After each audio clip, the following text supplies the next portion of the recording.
राधे राधे। जय श्री कृष्ण दोस्तों। स्वागत है आपका आपके अपने YouTube चैनल हिंदी.com पर। दोस्तों, आज के इस वीडियो में हम बुढ़िया के कार्तिक स्नान की कहानी का श्रवण करेंगे।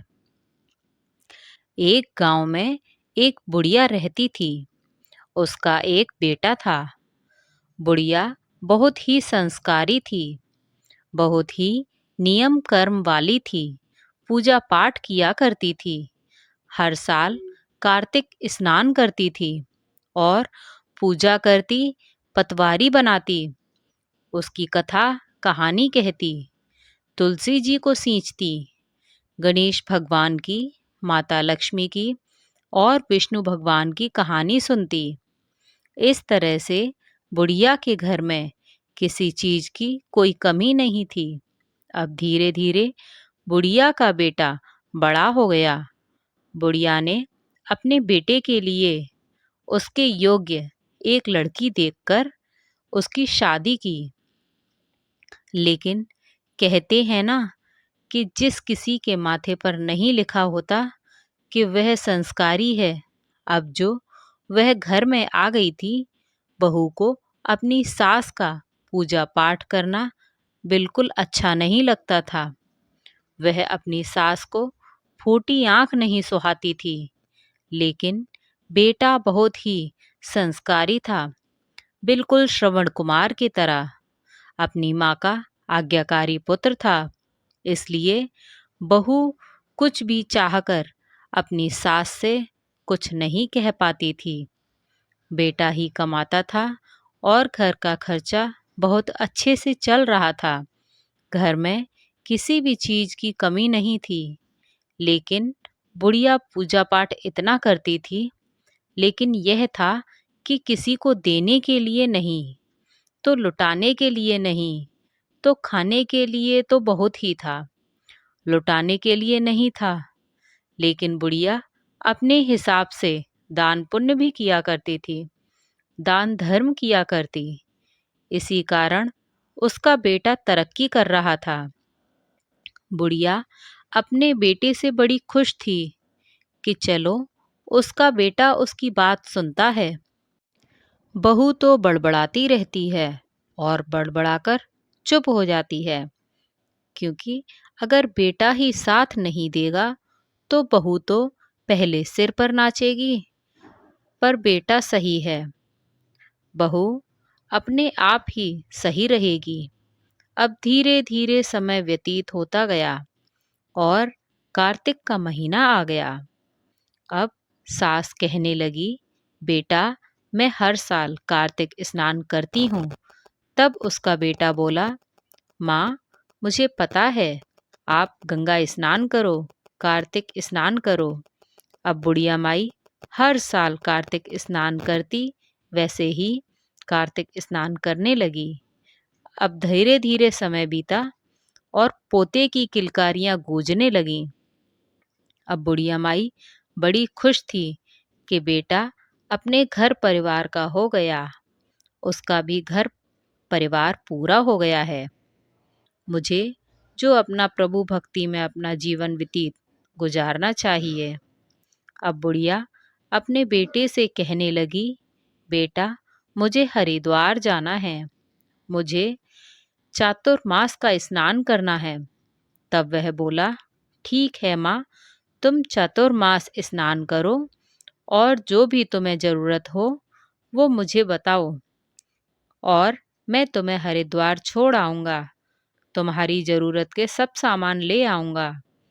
तब वह लड़का अपनी पत्नी से कहता है कि सुनो भाग्यवान, मेरी माँ के लिए गोंद और गिरी के लड्डू बना दो, घी डालना, मेरी माँ 1 महीने के लिए जा रही है। बहू ने जब यह सुना कि बुढ़िया के लिए गोंद गिरी के लड्डू बनाऊंगी और उधर जो बहुत ही वह गरीब घर की थी, उसकी माँ कोई पूजा पाठ तो करती नहीं थी, वह सोचने लगी, सास के लिए गोंद गिरी के लड्डू बनाऊंगी, क्यों ना अपनी माँ के लिए बना दूं। अब उसने आटा भूना और सूखे लड्डू, जिनमें कुछ नहीं था, अपनी सास को बनाकर रख दिए और उनमें नमक भी मिला दिया और थोड़ी मिट्टी भी मिला दी ताकि बुढ़िया खा ना सके। और जो गोंदगिरी के लड्डू बनाए थे वो अपनी माँ के लिए पहुंचा दिए।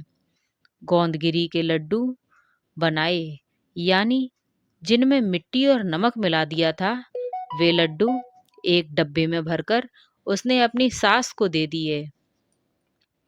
अब अगले दिन बेटा बोला, चलो माँ, मैं तुम्हें हरिद्वार छोड़ आता हूँ। दोनों माँ बेटा खुशी खुशी गंगा स्नान करने के लिए और वहीं पर चातुर्मास स्नान करने के लिए चल दिए, क्योंकि कार्तिक का महीना आने वाला था। और वह कहने लगी, बेटा गंगा स्नान करने से जो कार्तिक के महीने की बड़ी महिमा है, इस महीने में जो भी कार्तिक स्नान करता है उसके तो जन्म सुधर जाते हैं, उसके घर में किसी प्रकार की कोई कमी नहीं रहती। बेटा बड़ा प्रसन्न हुआ कि माँ, ये तो बहुत अच्छे कर्म हैं कि मैं अपनी माँ को तीर्थ करवाऊंगा। अपनी माँ को लेकर बेटा स्नान कराने के लिए हरिद्वार ले गया। वहां पर जाकर बेटे ने अपनी माँ के लिए एक झोपड़ी बना दी और सब सुविधा जो भी जरूरत का सामान था अपनी माँ के लिए रख दिया और अपनी माँ से बोला, माँ, 1 महीने बाद मैं तुम्हें लेने आऊँगा, तब तक तुम अपना कार्तिक स्नान करना और पूजा भक्ति भावना से करना। तब माँ बोली, जाओ बेटा, खुश रहो, दूधो नहाओ पूतो फलो। ऐसा बेटा पाकर तो मैं हर माँ धन्य हो जाती है। अब बेटा जो पड़ोसियों से कहकर कि मेरी माँ का ख्याल रखना और घर आ गया, क्योंकि घर का काम वही देखता था। अगर वो कमाएगा नहीं तो घर का खर्चा कैसे चलेगा। माँ भी ये जानती थी, इसलिए 1 महीने के लिए माँ हरिद्वार में रुक गई। बुढ़िया माई हरिद्वार में रहकर कार्तिक स्नान करने लगी। अब सुबह 4 बजे उठ जाती थी। उठकर गंगा स्नान करती, तुलसी जी को सींचती, पीपल पतवारी की पूजा करती और उन्हें सींचती, कार्तिक की कहानी कहती सुनती, गणपति जी की कहानी कहती, विष्णु भगवान माता लक्ष्मी की कहानी कहती। उसके बाद अपना काम करती और जो समय बचता उसमें अपने अड़ोस पड़ोस को इकट्ठा करके भगवत चर्चा किया करती। इससे सभी बहुत खुश थे और धीरे धीरे समय भी बीत रहा था। बुढ़िया माई ने देखा कि जो बहू ने लड्डू दिए थे वो तो खाने के लिए लड्डू खोलती तो देखती कि उसमें जो लड्डू थे गोंदगिरी के लड्डू बने हुए हैं। बड़े आशीष देने लगी, मेरी बहू ने कितना घी डाल डाल के लड्डू बनाए हैं, क्योंकि कार्तिक भगवान की कृपा से वो गोंदगिरी के लड्डू एकदम अच्छे बन गए थे, जिनमें सब मेवा पड़ी हुई थी। अब वह दिल ही दिल अपने बेटा बहू को आशीष देते हुए नहीं थकती थी कि मेरे बेटा बहू कितने अच्छे हैं, मेरा ख्याल रखते हैं। धीरे धीरे समय बीत गया। कार्तिक महीने के 4 दिन रह गए। एक दिन बुढ़िया माई झोंपड़ी में रात को बैठी हुई कीर्तन कर रही थी। तभी उसकी झोंपड़ी पर जो दरवाजा था उस पर जोर से आहट आई। तब उसने दरवाजा खोलकर पूछा कि कौन है भाई। बाहर से आवाज आई कि बुढ़िया माई, मैं श्रावण हूँ। बुढ़िया माई बोली, श्रावण? हाँ बुढ़िया माई, भूख लगी है। तब बुढ़िया माई बोली, आजा बेटा, लड्डू खा ले। श्रावण में तो बड़ी महिमा है, महाशिवरात्रि आती है, कावड़ लाते हैं, भगवान भोलेनाथ को जो जल चढ़ाया जाता है, श्रावण महीने की बड़ी महिमा अपरंपार है। उसने एक लड्डू दिया जो श्रावण ने खा लिया और एक लात बुढ़िया की झोपड़ी में मारकर चला गया। अब बुढ़िया की झोंपड़ी का एक सिरा सोने का बन गया। अब अगले दिन भादों आया। भादों ने कहा, बुढ़िया माई भूख लगी है।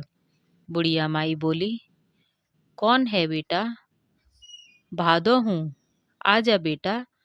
भादों में तो देखो भगवान श्री कृष्ण का जन्म मनाया जाता है, जन्माष्टमी आती है। भादों में कितना अच्छा लगता है, कितने अच्छे से जन्माष्टमी आती है, सब खुशियाँ मनाते हैं। तब वह बोली, हाँ बहुत अच्छा है। उसने एक लड्डू दिया और लड्डू देकर उसे भी विदा कर दिया।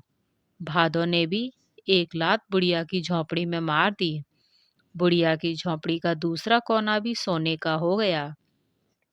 अब तीसरी बार जब तीसरी रात आई, बुढ़िया माई भजन कीर्तन में बैठी हुई थी। तब आश्विन महीना आया। आश्विन महीना आया सोज का, तो उसने भी बुढ़िया के दरवाजे पर खटखटाहट की। बुढ़िया ने कहा, कौन है? बूढ़ी माई ने कहा, कौन है बेटा? बोला, आश्विन हूँ। बुढ़िया माई बोली, आश्विन महीना कितना पवित्र होता है। पितृपक्ष आता है, नवरात्रे आते हैं, बुराई पर अच्छाई की जीत होती है। अब आश्विन भी बुढ़िया माई की झोपड़ी में एक लात मारकर चल दिया। बुढ़िया माई की झोपड़ी का तीसरा सिरा भी सोने का हो गया। अब चौथा दिन था, आखिरी दिन था कार्तिक का। चौथे दिन कार्तिक आया। कार्तिक ने भी दरवाजा खटखटाया। बुढ़िया माई बोली, कौन है? कार्तिक हूँ, आजा बेटा। कार्तिक का महीना कितना पवित्र होता है। दीपावली आती है, दशहरा आता है, कितने अच्छे से भगवान की पूजा होती है, बुराई पर अच्छाई की जीत होती है। लोगों का यह जन्म तो सुधरता ही है, लेकिन कार्तिक स्नान करने से परलोक भी सुधर जाता है। लोगों के घरों में अंदर अन्न धन के भंडारे भर जाते हैं, सब तोहफे आते हैं, धनतेरस आती है, गोवर्धन पूजा आती है, दीपावली खुशियाँ लेकर आती है। अब बुढ़िया माई ने एक लड्डू कार्तिक को दिया और कार्तिक भी लड्डू खाकर वहाँ से विदा हो गया और जाते समय उसने भी बुढ़िया की झोंपड़ी में एक लात मार दी। बुढ़िया की झोंपड़ी का चौथा सिरा भी सोने का हो गया। अब बुढ़िया का कार्तिक स्नान पूरा हो गया। वहाँ पर बुढ़िया ने ब्राह्मणों को भोजन करवाया, क्योंकि अन्न धन का ढेर लग गया था, सोने की झोंपड़ी हो गई थी। बुढ़िया के मन में जितना आया उसने खूब दान पुण्य किया और उसके बेटे ने देखा कि अब एक महीना हो गया है, तो मैं अपनी माँ को लेकर आता हूँ। बेटा पालकी सजाकर अपनी माँ को लेने के लिए चल दिया। जब वह हरिद्वार में गंगा नदी के किनारे पहुंचा, जहां अपनी माँ के लिए झोंपड़ी बनाकर आया था, देखा तो वहां माँ की झोंपड़ी है ही नहीं, वहां तो सोने का महल खड़ा है। जो उसने पड़ोसियों से पूछा कि मैं यहाँ अपनी माँ को छोड़कर गया था, तब वह कहने लगी, अंदर चले जाओ, तुम्हारी माँ अंदर ही होगी। अरे यह झोंपड़ी थोड़ी ही है, मैं तो अपनी माँ को झोंपड़ी में छोड़कर गया था। वह बोले, तेरी माँ इतनी धार्मिक है, इतने धार्मिक महीने में स्नान किया है, उस पर भगवान की कृपा हुई है और उसकी झोंपड़ी सोने की हो गई है। बेटा की खुशी का कोई ठिकाना ना रहा। वह तो बहुत खुश हुआ। वह अंदर गया, अपनी माँ के पैर छुए। माँ ने आशीषों की झड़ी लगा दी। बोला, माँ एक महीना हो गया, कार्तिक स्नान पूरा हो गया, चलो अब घर चलते हैं। वह बोली, ठीक है बेटा। जितना सोना चांदी भर गया है, उतना तो उन्होंने अपने थैलों में, कट्टों में भर गाड़ी में लाद लिया। बाकी उन्होंने वहां रहने वाले लोगों को दिल खोल कर दान किया।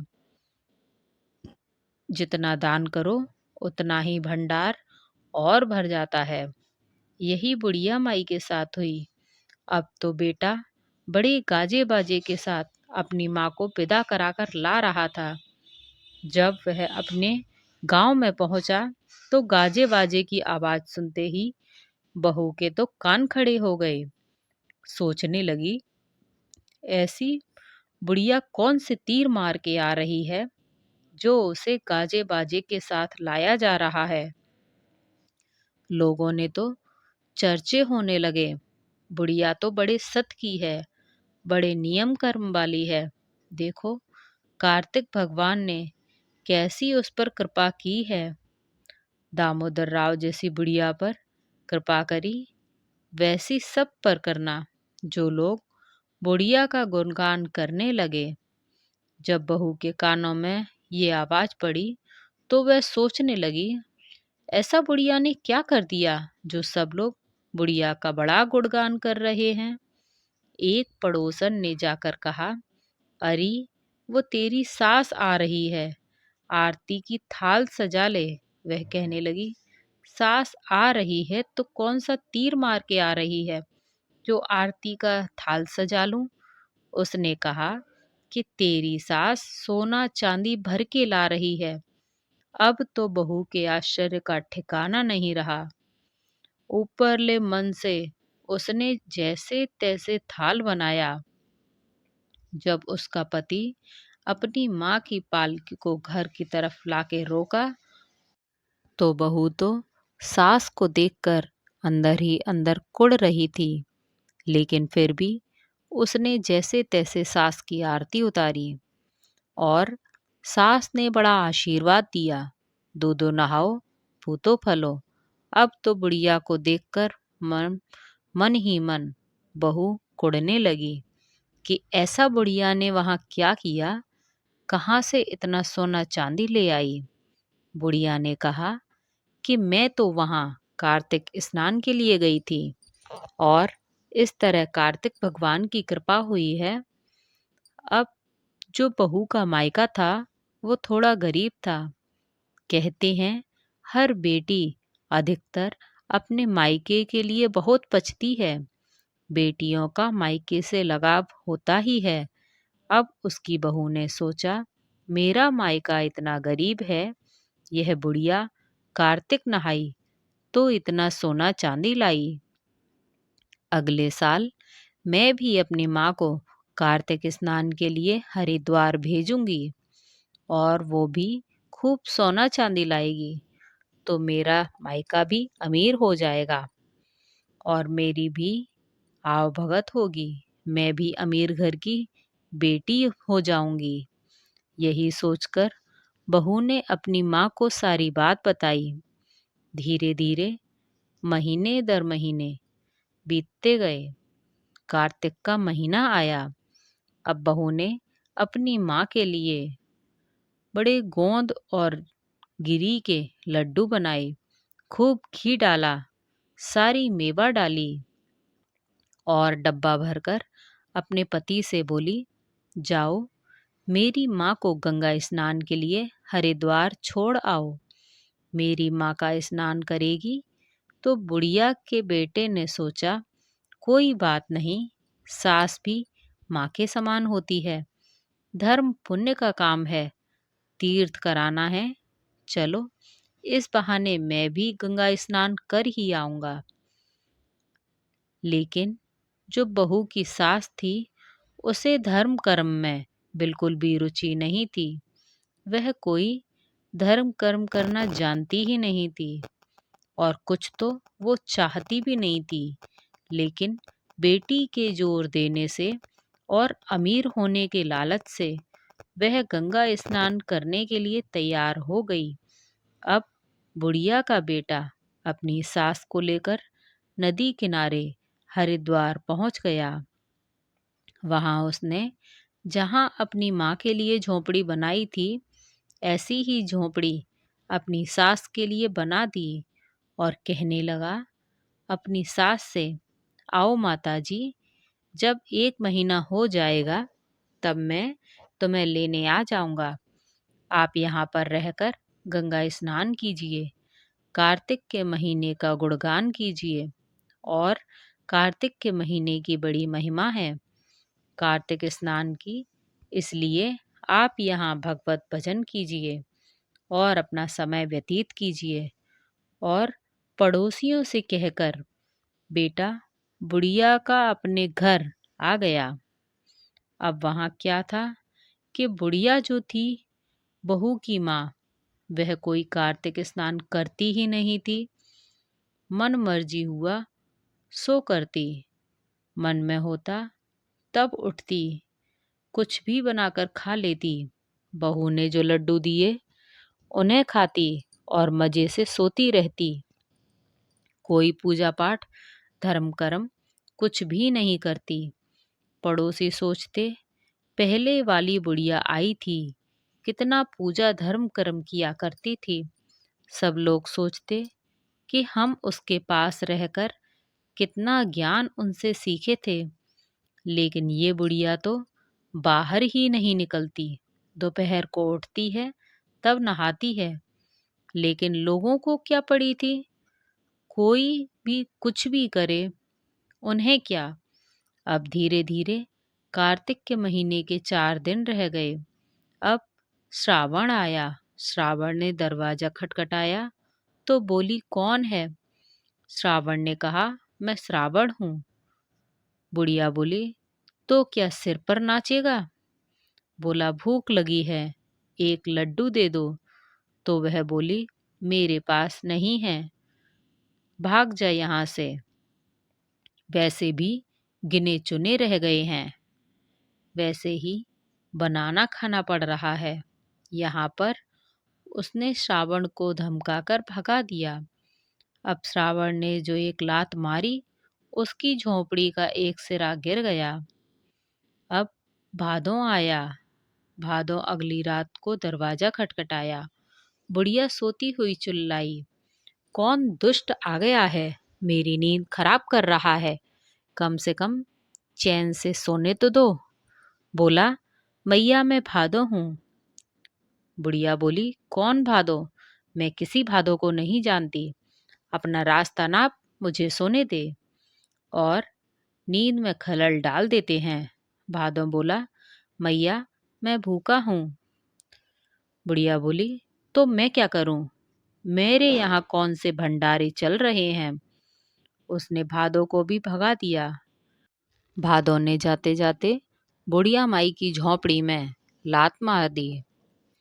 अब तीसरी रात आई। तीसरे दिन आश्विन ने दरवाजा खटखटाया। बुढ़िया तो पहले से ही खार खाए हुए बैठी थी। दरवाजे पर आश्विन ने आवाज लगाई मैया भूख लगी है, भूख लगी है। तो बुढ़िया माई बोली मैंने क्या 56 भोग बनाकर बैठी हुई हूँ जो तुम्हें भोग लगाऊंगी। मेरे से अपना तो होता नहीं है, जैसे तैसे बनाती हूँ। रोज कोई ना कोई रात में आकर खड़ा हो जाता है, कभी कोई फरमाइश कभी कोई फरमाइश, जैसे मैं इनके लिए यहाँ पर आकर बैठी हूँ। तो फिर आश्विन भी चला गया। उसने भी बुढ़िया माई की झोंपड़ी में लात मारी। बुढ़िया की झोंपड़ी गिर गई। अब अगली रात कार्तिक आया।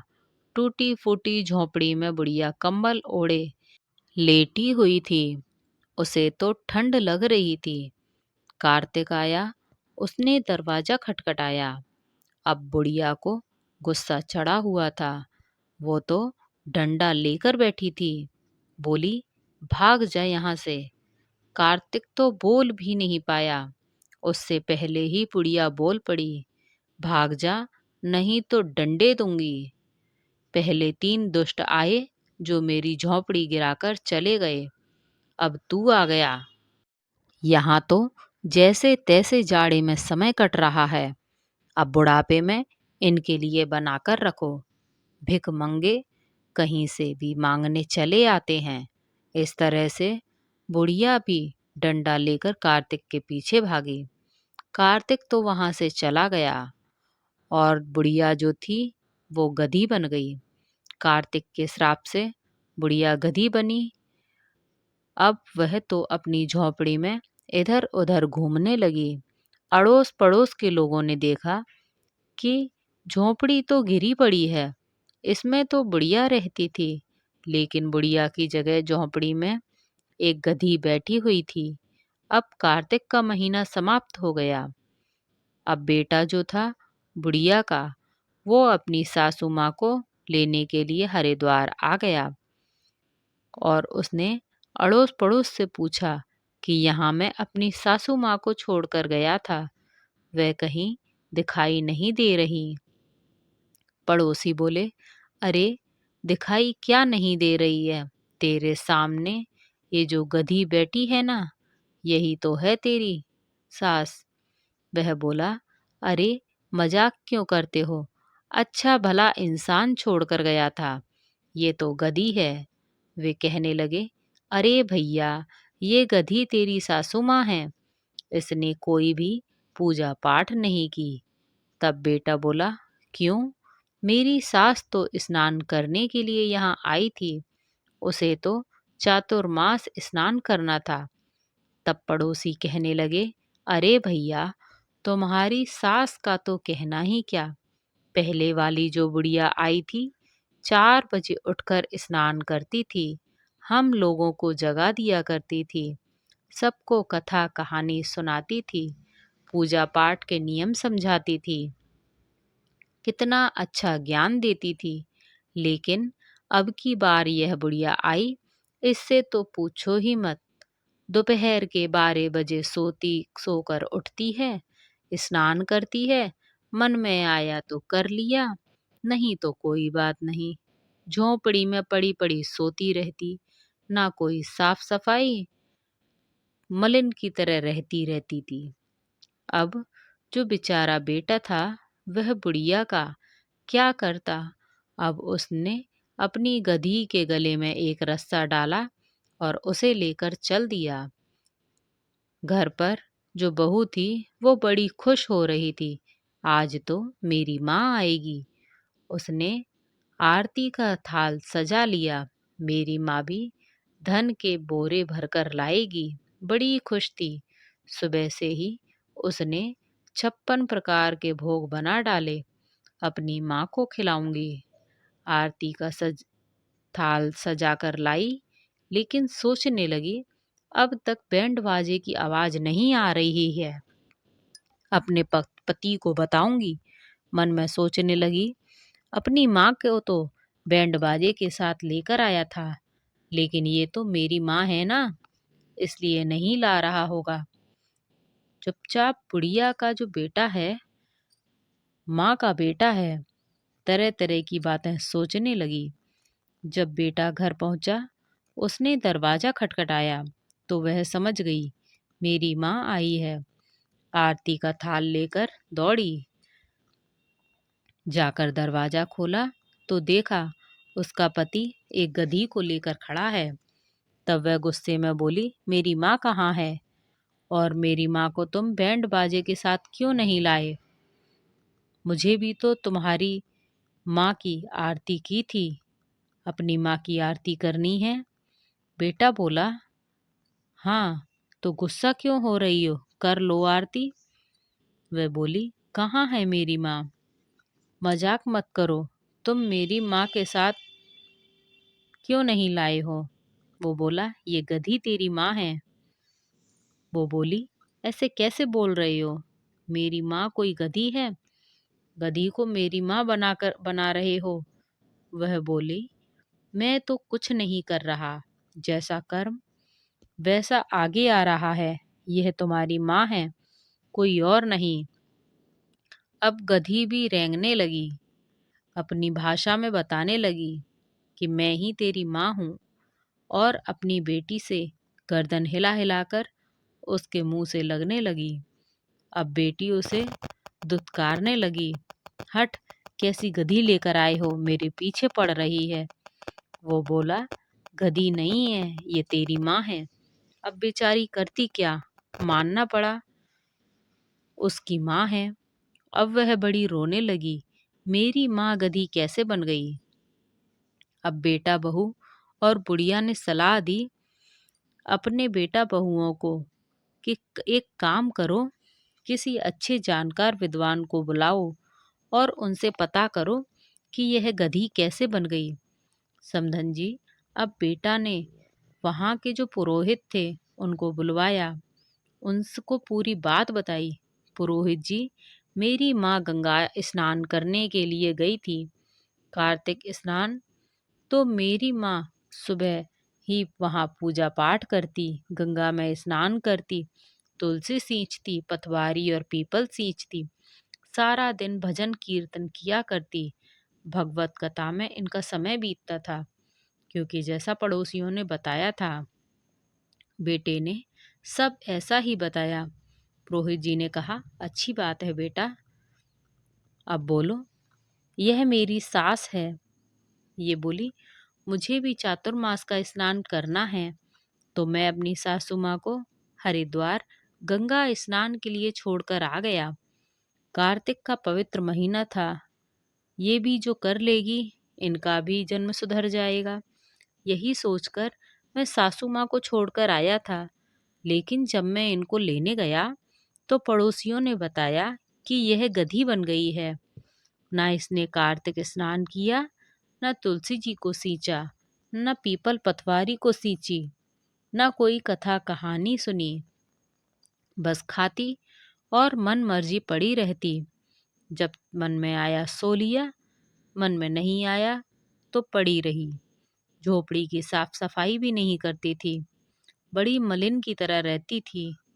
पुरोहित जी ने जब ये सारी बात सुनी तो उन्होंने ध्यान लगाया, तो वे कहने लगे, उसकी जो बहू थी बुढ़िया की, उससे बोले, बेटी, तुम्हारी माँ ने कार्तिक भगवान का अपमान किया है, इसलिए इसको श्राप मिला है और अब ये गधी बन गई है।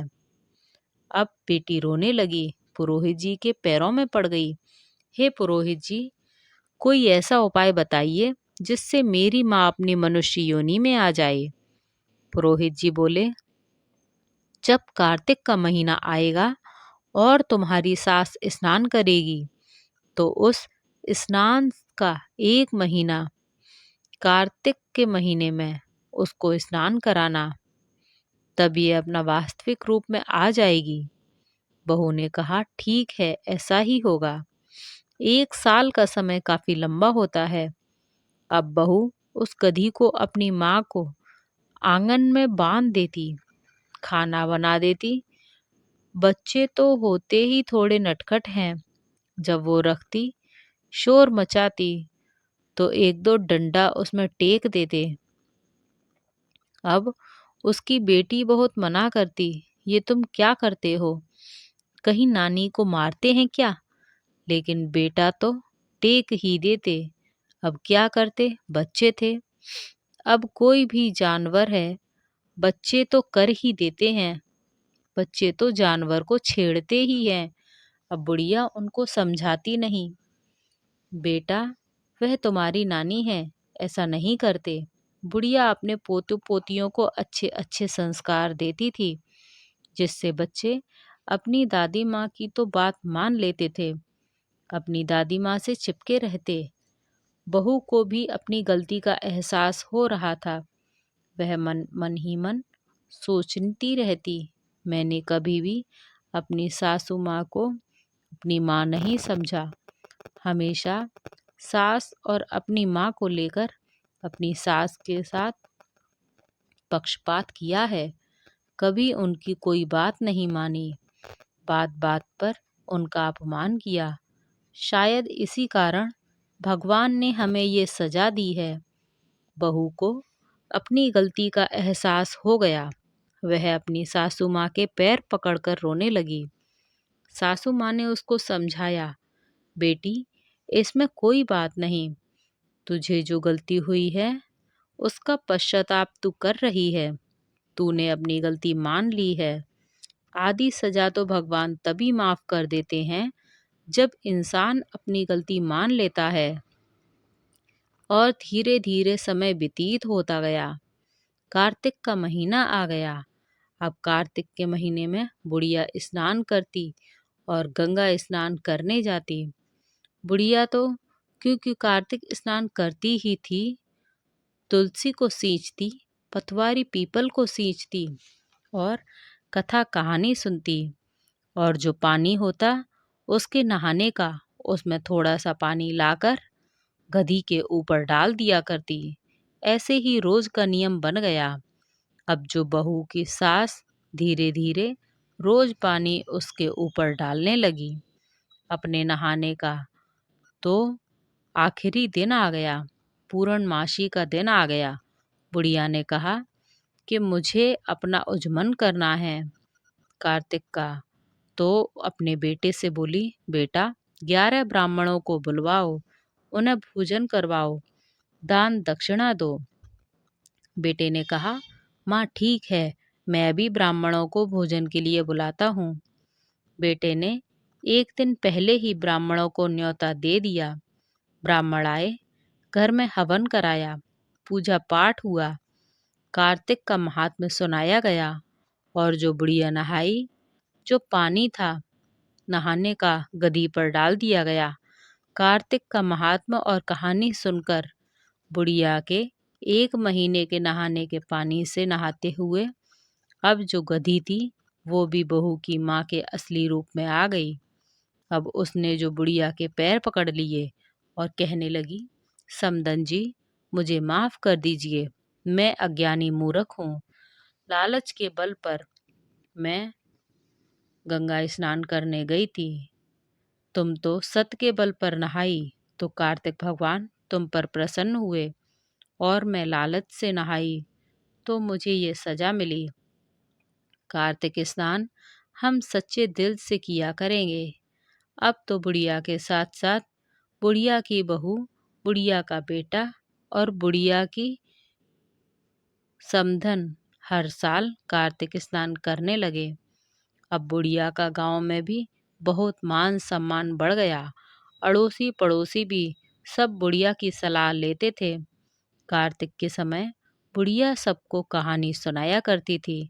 सब लोग बुढ़िया माई की जयकारा करते, और ऐसी बुढ़िया माई हमारे घरों के आसपास हैं तो अपने ही आप बच्चे अच्छे संस्कारी हो जाते हैं। अब सब कार्तिक मिलकर स्नान करते हैं। गांव गली के सब लोग बुढ़िया माई की देखा देखी कार्तिक स्नान करने लगे। कार्तिक की महिमा अपरंपार है। हे कार्तिक भगवान, हे विष्णु भगवान, हे माता लक्ष्मी, कार्तिक मैया, तुलसी मैया जैसा बहू की सास पर अपनी कृपा दृष्टि बरसाई, वैसी सब पर बरसाना, सब पर कृपा बनाए रखना। बोलो लक्ष्मी माता की जय, विष्णु भगवान की जय, तुलसी माता की जय। दोस्तों, आशा करती हूँ कि आपको ये कथा पसंद आई हो। ऐसी और कथाएं सुनने के लिए आप हमारे चैनल hindi.com को सब्सक्राइब करें और बेल आइकन को दबाना ना भूलें। और वीडियो अगर पसंद आई हो तो वीडियो को लाइक करें और कमेंट में राधे राधे ज़रूर लिखें। धन्यवाद।